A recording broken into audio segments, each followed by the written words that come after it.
pemirsa ICTV Allah muliakan, kita kembali di Ustadz Menjawab dengan tema solusi tuntas masalah Palestina. Baik, mungkin disampaikan yang lainnya berkaitan dengan tema ini, Ustaz. Ya, terkait solusi tadi ya. Oke. Ketika kita juga bicara tentang misal boykot. Betul, iya. Karena mungkin 10-15 tahun terakhir ini juga bicara tentang boykot. Saya SMA dulu juga ketika Israel menyerbu Palestina, ketika saya kuliah juga Israel tahun 2003 berapa itu? 12 atau 11 itu. 13 hari serangan itu menewaskan ribuan rakyat Palestina juga sama. Solusinya boykot juga. Jadi kaum muslimin, para pemirsa ACTV yang dirahmati Allah dan juga Ustadz, Iya. saya hormati. Jadi Yahudi itu, ya, mereka mengalami puncak kekuatan finansial itu tahun 1901. Jadi ketika mereka menguasai pasar uang, menguasai keuangan dunia. Maka kenapa uang itu menjadi tidak masalah bagi mereka? Gitu. Betul. Karena mereka bisa cetak uang tak terbatas.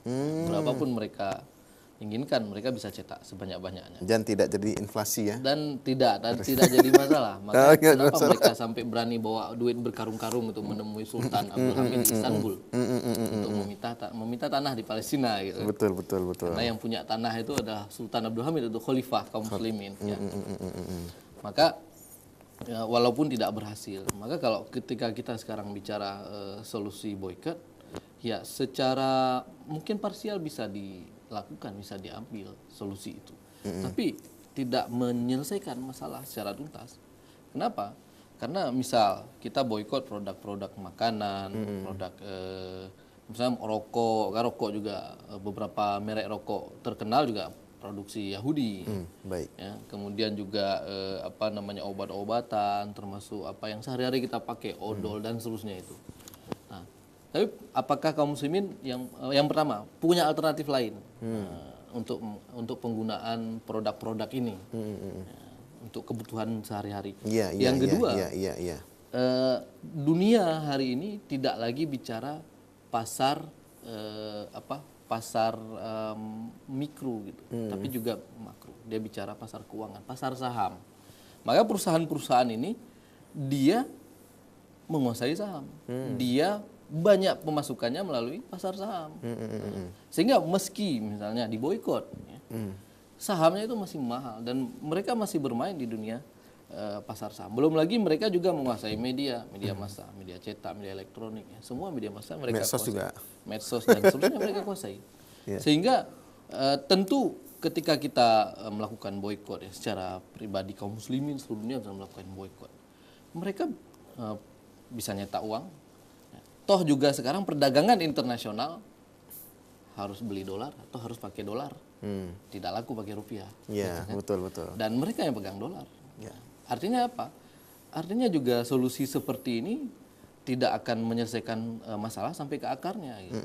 Secara parsial bisa menyelesaikan. Ya, saya pribadi juga dan keluarga berusaha menghindari sebisa mungkin kita menghindari penggunaan produk-produk mereka. Betul. Kecuali yang betul-betul kita butuhkan kan gitu.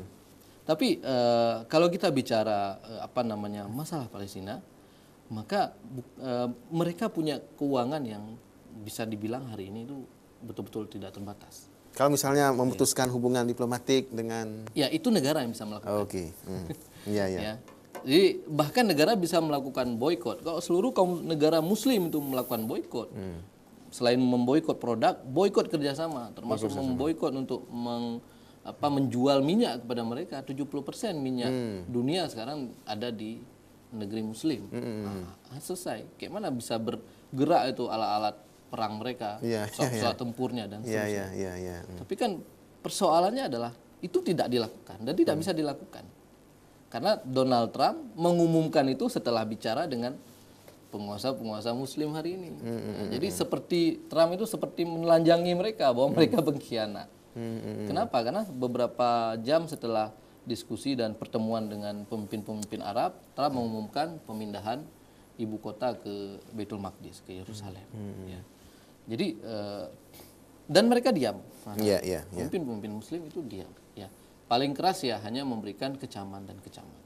Kalau memberikan kecaman, rakyat juga bisa memberikan kecaman.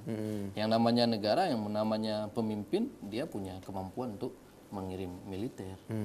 Ya, ya. Ya. Dan juga punya kemampuan untuk melakukan kebijakan seperti tadi saya bilang, misalnya usir ke dubesnya, tarik balik ke dubes, jangan lagi ada dubes kita di sana. Tapi kan hari ini enggak. Justru kemarin Turki kalau salah ngirim dubes juga ikut mindahin dubesnya ke Yerusalem. Nah, ini kan aneh. Ataupun negara-negara Muslim yang lain juga sama, di masing-masing negaranya itu ada kedubes Israel. Ya, ya, ya, ya. Jadi bagaimana mungkin mereka bicara kecaman terhadap pendudukan Israel di Palestina, tapi mereka kemudian memberikan kesempatan Israel buka kedubes di negara mereka. Berarti kan sama dengan memberikan pengakuan. Ya, termasuk Mahmud Abbas, presiden Palestina sendiri. Iya, iya, betul. Jadi di tepi barat itu ada perwakilan kedubes Israel di sana. Jadi agak lucu juga. Dan menariknya sedikit, Ustaz. Ya, kalau kita lihat dari sejarah pembebasan Palestina, itu kan dulunya dibebaskan oleh 2 orang tokoh Muslim itu ya. Yang pertama kalau nggak salah Khalid bin Walid, yang kedua oleh Salahuddin Al-Ayyubi. Betul. Nah, kalau Khalid bin Walid itu masa Umar bin Khattab. Umar bin Khattab. Nah, dan menariknya kedua orang ini bukan dari Palestina. Ya, bukan orang Palestina. Nah, justru dari Irak. Kalau Salahuddin Al-Ayyubi itu dari Irak. Kalau Khalid bin Walid itu dari Mekah itu. Arab.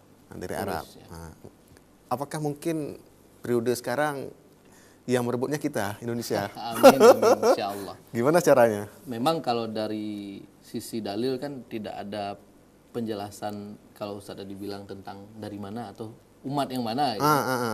Tapi yang ada memang bahwa pembebasan Palestina itu akan terjadi ya sekali lagi ketika kaum muslimin punya pemimpin, punya khalifah. Oh iya. Itu. Maka kenapa orang Yahudi meyakini bahwa tempat di mana mereka gali Hekal Sulaiman hari ini, ya istana Sultan negara Nabi Sulaiman di bawah Baitul Maqdis. Oh ya, di bawah Masjid Al-Aqsa. Masjid Al-Aqsa. Nah, di situ nanti tempat munculnya kembali Mesias yang mereka yakini ya.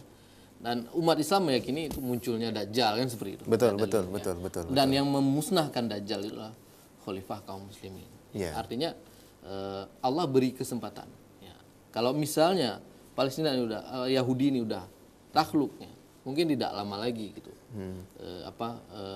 Hari kiamat kan seperti, karena kalau kita baca dalil tentang tanda-tanda kiamat salah satunya kan itu dibunuhnya Dajjal, kemudian diusirnya Yahudi. Kalau Ustaz melihat potensi warga Indonesia, potensi itu ada. Artinya untuk merebut Palestina. Dari sisi jumlah, dari sisi semangat, dari sisi kekuatan kaum muslimin termasuk Indonesia dengan militernya lebih dari 350.000 ya tentu bukan hal yang mustahil. Tapi tentu umat membutuhkan seorang pemimpin yang memang menyatukan seluruh kaum muslimin, ya, bukan cuman konteks keindonesiaannya saja. Karena umat Islam bukan cuma Indonesia dong. Timur Tengah dan seluruh dunia itu kan seperti itu. Iya. Maka umat menanti pembebasan Baitul Maqdis. Dan dari kaum muslimin lah, pemuda-pemuda muslim lah. Ya. Sultan Abdul Hamid II telah mencontohkan, telah menunjukkan bagaimana dalam keadaan negara dalam situasi genting dan banyak utang pun beliau ogah menerima bantuan Yahudi. Ya. Jadi seharusnya kita sekarang seperti itu, harus berani tegas bahwa ini memang tanah kita, tanah kaum muslimin. Ya. Jadi apapun ceritanya bahwa ini pernah menjadi kiblat pertama kaum muslimin. Betul. Maka kenapa kemudian kita wajib membelanya mati-matian? Maka solusinya ya solusi kita membutuhkan seorang khalifah kaum muslimin yang akan memimpin kita semua untuk berjihad ke Palestina. Ya, kalau tidak ada khalifah, siapa yang akan memimpin kaum muslimin ini? Akhirnya kan berangkat pribadi-pribadi, kelompok-kelompok. Nanti pelan-pelan itu teroris. Iya, betul. Jadi seperti karena masih tidak sejalan antara apa yang diinginkan oleh pemimpin negeri muslim saat ini dengan apa yang diinginkan oleh kaum muslimin. Baik. Gitu. Kalau solusinya khalifah tadi, Ustaz melihat dari sekian banyak negara-negara muslim hari ini, siapa yang paling besar potensinya untuk memimpin umat Islam dalam melawan yang agresi? Pasti dunia hari ini sedang berubah. Perubahan besar dunia itu sedang menuju khilafah. Kenapa saya katakan seperti itu? tahun 2005 yang lalu NIC, National Intelligence Council Amerika, jadi Dewan Nasional Intelijen Nasional Amerika itu memprediksi 2020 atau 2025 itu 25 tahun akan datang itu akan muncul the Caliphate State. Kemudian intelijennya Rusia juga memprediksi seperti itu. Intelijennya Inggris juga memprediksi seperti itu. Artinya apa? Artinya bahwa perubahan ini sedang terjadi. Perubahan ini sedang terjadi. Jadi sekarang kita bicara mana yang duluan aja gitu. Oh gitu. Ya, Iya. baik di Timur Tengah maupun di selain Timur Tengah ini gejolak kaum muslimin sedang terjadi dan kerinduan umat akan adanya seorang khalifah kaum muslimin ini juga semakin membuncah saya lihat termasuk di Indonesia. Bagaimana mereka begitu sekarang bisa membedakan yang mana tokoh-tokoh yang ikhlas, yang mukhlis mendakwahkan Islam, memimpin mereka untuk taat. Yang mana tokoh-tokoh yang cuman cuman pasang tampang saja gitu ya di depan umat bahwa mereka baik, di belakangnya enggak seperti itu. Nah, itu umat akhirnya udah bisa membedakan sekarang ya. Makanya apalagi di era sosmed sekarang ada tokoh-tokoh yang menghina Islam atau mendiskredit Islam atau mempersekusi ulama gitu. Itu kan diikuti oleh kaum muslimin langsung dibuat meme-nya gitu kan ya dan seterusnya. Jadi kesadaran itu udah mulai ada alhamdulillah ya. Alhamdulillah. Dan ini tentunya patut kita apresiasi dan ini berkah dari dakwah gitu ya. Jadi berkah dari dakwah ustadz, berkah dari dakwah kaum muslimin ya, para ulama-ulama kita yang senantiasa tulus ya dalam mendakwahkan Islam di tengah-tengah umat hari ini. Sehingga tercipta kesadaran itu. Saya ingat ada teman yang ikut 212, beliau cerita bahwa karena 212 itu banyak menjadi wasilah orang-orang Islam yang selama ini, umat Islam yang selama ini nggak ogah peduli terhadap saudaranya, malas sholat, kemudian malas infak dan seterusnya. Yang amalan-amalan Islami itu betul-betul jauh dari dia. Setelah mengikuti 212, ya, termasuk kemarin alumni reuni 212, terbuka hati dan pikirannya terbuka. Sehingga apa? Sehingga sholatnya sekarang udah rajin. Dia malu melihat bagaimana kaum muslimin yang bejubel itu dengan bertakbir bersama kemudian meneriakkan kalimat tauhid. Dia malu itu di depan Allah. Masa saya ibadah nggak pernah. Betul. Nah, sehingga apa? Banyak yang bertobat. Jadi kita tidak melihat sisi yang lain ya. Nanti mungkin ada yang bilang buang-buang uang, buang-buang waktu dan seterusnya kan seperti itu. Tapi kita lihat sisi positifnya bahwa mereka kaum muslimin saat ini sadar bahwa mereka hamba Allah sehingga mereka beribadah taat kemudian kepada Allah, bertobat kepada Allah. Ya, sebagian ada yang berusaha meninggalkan transaksi riba, seperti itu. Artinya apa? Artinya perubahan ini sedang terus terjadi. Ya. Dan tentu kita harapkan berbagai hal, berbagai peristiwa yang saat ini menerpa umat Islam tidak membuat kita kemudian berkecil hati, justru kita bersyukur kepada Allah dan melihat sisi positifnya. Jadi Palestina kemudian sehari ini diduduki dan terus-menerus dijajah oleh Israel, itu membuat kaum muslimin karena akidah Islamnya terdorong untuk sungguh-sungguh untuk berdoa, beriman dan kemudian mencari solusi terbaik untuk saudaranya. Ada yang mampu ngirim dokter berangkat ke sana, kirim. Ada yang mampu ngirim bantuan, silakan. Itu semua upaya yang bisa kita lakukan untuk menyelamatkan, membantu saudara kita di sana. Tapi memang solusi yang fundamental lah sebenarnya. Kalau bahasa sekarang itu radikal kayak gitu. Iya, betul. Nah, kayak kata Pak Soekarno itu juga kayak gitu. Kita membutuhkan gerakan yang radikal untuk meraih kemerdekaan. Itu ada di bukunya. Saya lupa judul tahun 1939 ditulis bukunya. Artinya solusi radikalnya atau solusi fundamentalnya sekarang bagaimana kemudian kaum muslimin mewujudkan seorang imam, seorang khalifah kaum muslimin yang akan memimpin kita semua untuk berjihad ke Palestina. Iya. Baik, para pemirsa TV Allah muliakan, bagi para pemirsa yang ingin interaktif silakan menghubungi kita. Baik Ustadz, ini kembali di pembicaraan kita berkaitan dengan tema ini ya, solusi tuntas masalah Palestina. Dan kalau kita lihat dari sejarah masa lalu, ya kan, sejarah masa lalu itu pembebasan Palestina oleh dua orang tokoh tadi, ya, yang seorangnya adalah Khalid bin Walid, itu justru sebelum masuk ke Palestina, itu Khalid bin Walid itu sudah seperti beliau sudah tahu peta Palestina dengan Iya. begitu Detail. begitu detailnya. Ya, sehingga beliau tempatkan pasukan di sini, tempatkan pasukan ini sehingga mudah direbut. Nah, kira-kira apakah perjuangan kita sudah ke sana? Kita sudah tahu persis wilayah asli Palestina seberapa banyak yang hari ini tinggal, kalau nggak salah saya 13% lagi. Ya, dari Ya. total wilayah yang Nah, dulunya dimiliki. Jadi tinggal 13% lagi. Dan kalau bandingan masa lalu segini, sekarang tahun segini, tahun ini segini, Ya. dan sekarang sudah segini, itu Ya. detail nggak di masalah di Ya, kita? tentu kalau kita lihat dari sisi petanya, ya kita punya peta, artinya sekarang tinggal kita cek sebenarnya. Oke. Gampang melalui Oke, Google Map ataupun yang lain, ataupun ada teman-teman tuh di Sahabat Al-Aqsa juga sering mengirimkan ustadz dan kiai ke sana, masuk lewat Turki atau lewat Yordan seingat saya. Jadi mereka ada mengirimkan bantuan dan mengirimkan ustadz sana. Sahabat Al-Aqsa. Artinya mereka juga melakukan komunikasi di sana dengan kaum muslimin dan juga anak-anak Palestina di sana. Jadi dari sisi pemetaan sebenarnya ya tidak sulit gitu Tidak sulit, mendapatkan posisi dan peta lokasi Palestina. Nah, cuman masalahnya apakah peta itu bisa tetap seperti itu? Oh, Karena faktanya Ya, di sana ya, ya, setiap hari itu buldozernya Israel selalu turun dan menghancurkan rumah-rumah Palestina, Betul, meratakan dengan tanah. Iya, iya, iya. Kalau ada orang berdiri di depan bulldozer itu supaya rumahnya tidak dihancur, dengan dia di bulldozer. Gitu. Ya, dan sehingga tadi awalnya wilayah Palestina luas, nah, sekarang tinggal 13%. Nah, sisanya wilayah Israel. Iya, iya, iya. Jadi tepi barat yang ada Presiden Mahmud Abbas itu dengan faksi Fatahnya itu, kemudian di jalur Gaza Hamas, nah, itu dipisah jarak di 40 km. Harus melewati wilayah Israel. Betul. Jadi kalau mau ke sana. Oh, iya, iya, iya. Jadi nggak bisa dibilang Palestina itu negara kalau ngelihat kondisi sekarang. Kenapa? Karena setiap hari tanahnya selalu dijarah, diambil paksa atau dirampas oleh Israel. Setiap hari seperti itu. Jadi tidak ada batas tuh.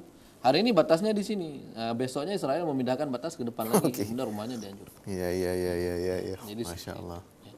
Bahkan 4 dari 12 pintu Palestina sekarang kan di Mesir. Nah, itu nggak bisa keluar karena di Rafah itu perbatasan Gaza dan Mesir itu digali dibuat semacam dinding itu sedalam 30 meter ke dalam, kemudian ke atas 12 meter dan setebal hampir 50 cm, dilapisi baja supaya nggak bisa dibobol sama mujahidin Palestina gitu. Jadi posisinya betul-betul terjebak di situ gitu, Gaza itu. Ya. Di pantainya juga udah dikuasai oleh kapal Indo Israel, nah, jadi seperti itu. Jadi kalau misalnya kita bisa fix nggak itu petanya, ya setiap hari berubah kayak gitu. Oke. Namanya kita menghadapi Yahudi ya, setiap hari dia merampas tanah muslim. Iya. Ya. Dulu mereka masih malu-malu, sekarang mereka dengan beraninya kemudian mengatakan bahwa Yerusalem mau dijadikan ibu kota negaranya. Kemudian di situ ada masjid suci, Masjidil Aqsa yang pernah menjadi kiblat kaum muslimin. Ya. Berarti kalau demikian keadaannya kita harus siap dibilang radikal oleh mereka. Kayak dulu. Udah pasti. Kayak dulu misalnya penjajah menganggap pejuang-pejuang kita itu kan radikal. teroris. Radikal. Ya. Termasuk kita kaum muslimin yang berpikir seperti ini Ya. akan dianggap Justru radikal teroris misalnya. Justru kalau itu pilihan yang terbaik ya kita ambil gitu. Artinya dibanding kita memilih jalan misalnya dialog misalnya, kita sudah tahu berapa puluh itu DKPBB itu yang diputuskan untuk memveto Israel itu ditolak oleh Amerika. Jadi ada 5 dewan istimewanya PBB, ya, mereka bisa memveto keputusan PBB. Ya, jadi setiap keputusan menghukum Israel selalu ditolak oleh Amerika sehingga batal. Jadi seperti itu. Tidak menyelesaikan masalah. Baik, fenomena terkini bagaimana berkaitan dengan kasus Palestina? Kalau kita lihat perampasan tanah itu kan masih terjadi. Kemudian akses ke sana sulit, termasuk juga karena karena banyaknya wilayah atau bangunan yang dihancurkan di sana. Kan kaum muslimin mau masukin semen, mau masukin alat itu sulit sekali. Terakhir itu kan ketika kapal Turki itu, Mavi Marmara itu, mau masuk itu kemudian sebelum nyampe ke pantainya itu diduduki sama tentara Israel. Jadi patroli Israel kemudian ngelihat kapal itu kemudian turun itu militer Israel ke dalam kapal. Soalnya suruh balik, jangan masukin ke Palestina. Jadi mereka memang betul-betul berusaha mencegah ya supaya bantuan-bantuan apapun itu bisa masuk ke sana. Ya.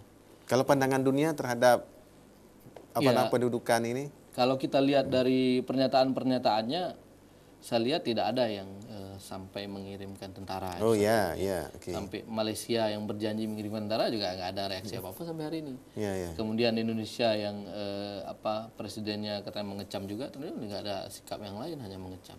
Ya. Artinya diamnya mereka atas tindakan arogansinya Trump dan Israel itu semakin menunjukkan di posisi mana mereka gitu. Jadi kalaupun ada ya penolakan ya itu hanya sebatas untuk pencitraan seperti itu. Nunjukin bahwa mereka masih memihak kaum muslimin, tapi faktanya umat Islam nggak hanya membutuhkan itu dari seorang pemimpin muslim. Tapi membutuhkan langkah konkret supaya mereka memobilisir tentara. Dan untuk apa itu Saudi punya persenjataan canggih, pesawat tempur yang terbaru itu dibeli dari Amerika, untuk apa kemudian kalau tidak dipakai untuk menyelamatkan saudara muslimnya? Iya, betul. Apa cuma untuk dipamer-pamer aja, dipajang-pajang saja ya? Itu kan kalau untuk Timur Tengah itu yang paling komplit itu Arab Saudi. Mereka punya persenjataan yang paling canggih sekarang ya. Drone yang tak nampak itu udah ada. Ya. Jadi mereka udah punya semua.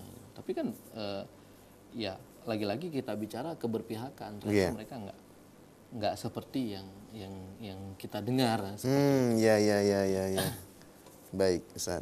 Ya, mungkin hal lain yang bisa disampaikan dalam kesempatan ini. Mungkin sebagai bagian akhir dari diskusi kita pagi ini, Allah SWT berfirman dalam Al-Baqarah, A'udzubillahi minasyaitonirrajim, wa lan tardu angkal yahudu wa lan nasara hatta tattabi'a millatahum. Iya, betul. Jadi tidak akan pernah ridho orang-orang Yahudi dan Nasrani kepada kalian umat Islam sampai kalian mengikuti milah mereka, sampai kita mengikuti agama mereka, ya, cara hidup mereka.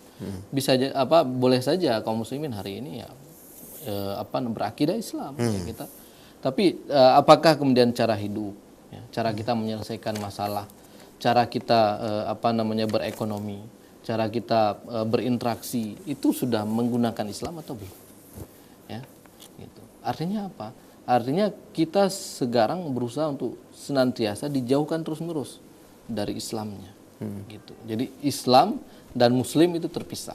Jadi bagaimana orang Muslim tapi dia jauh dari Islam, maka dibuat sekuler itu, sekulerisme. Jadi undang-undangnya bukan berdasarkan Islam, masyarakatnya tidak pakai aturan Islam, ekonominya ribawi, macam-macamnya, hukumnya dan seterusnya.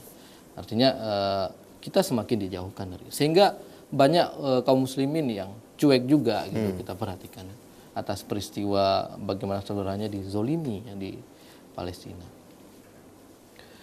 Oleh karenanya kita butuh seorang imam, seorang pemimpin ya. Dan pemimpin itu yang akan menggerakkan kaum muslimin di seluruh dunia dan akan memimpin mereka berjihad fisabilillah ya. Baik Ustaz, kita ada season satu lagi. Kita ikuti dulu pesan-pesan berikut ini.